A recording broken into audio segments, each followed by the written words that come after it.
Hello दोस्तों, आज आप सुनेंगे अभिशाप चित्रकेतु की कथा।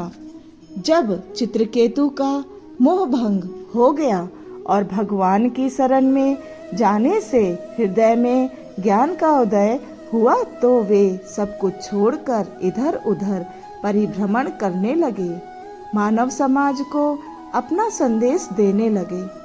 एक दिन जब राजा चित्रकेतु पुत्र के वियोग में व्याकुल थे, भगवान की शरण में जाने पर उनका हृदय पूर्णिमा के चंद्रमा के सदृश विलय हो गया। उनके हृदय में न दुख रह गया न शोक रह गया। मनुष्य के हृदय से जब भेद बुद्धि निकल जाती है तो उसका हृदय आकाश के भांति सम हो जाता है। प्रभात के पश्चात का समय था। सूर्य की किरणों में तेजी आ गई थी। जीवन मुक्ति चित्रकेतु अपने आप में डूबे हुए कहीं जा रहे थे।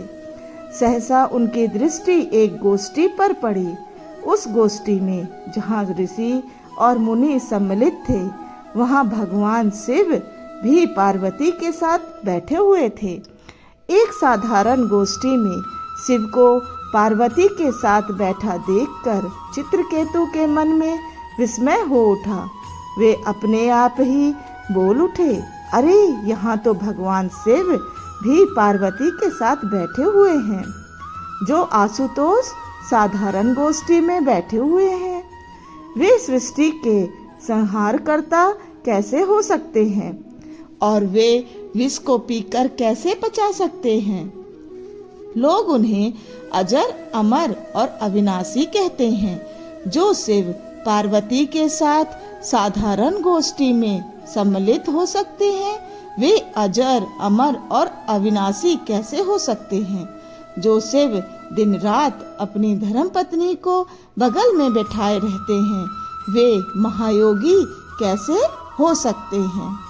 चित्रकेतु के मुख से निकले हुए शब्द शिव और पार्वती के भी कानों में पड़े। शिव तो मौन रहे, किंतु पार्वती अपने को रोक न सकी। वे क्षुब्ध होकर बोली, इस राजा को बड़ा गर्व हो गया है।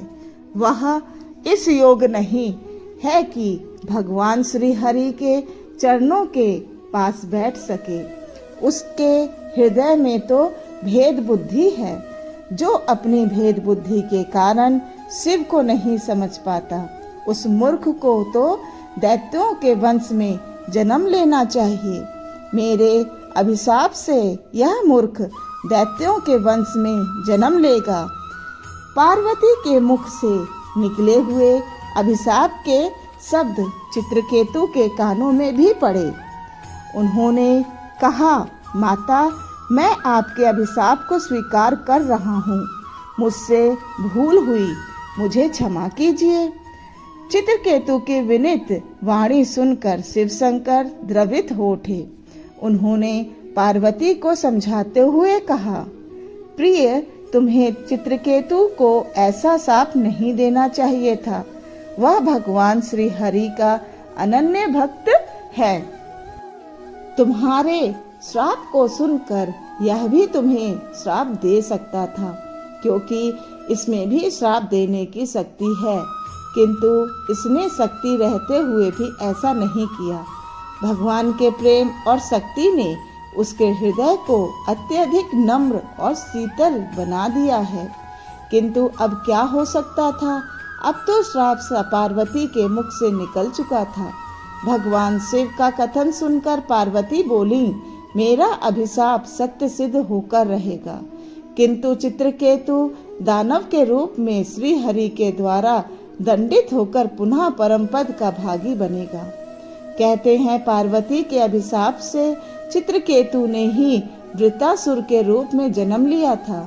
कौन जानता था कि एक साधारण सी भूल के कारण चित्रकेतु दैत्य शिरोमणि वृत्तासुर के रूप में जन्म लिया था।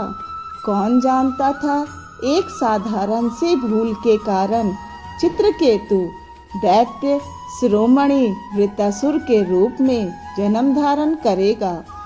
कहाँ तो भक्त और निरासक्त चित्रकेतु और कहाँ देवताओं को कष्ट की आग में जलाने वाला वृत्तासुर, दोनों में कितना अंतर था, कितना विस्मय था। इसलिए तो बड़े बड़े आचार्य कहते हैं कि जो नहीं होना चाहिए वह भी कभी कभी हो जाता है।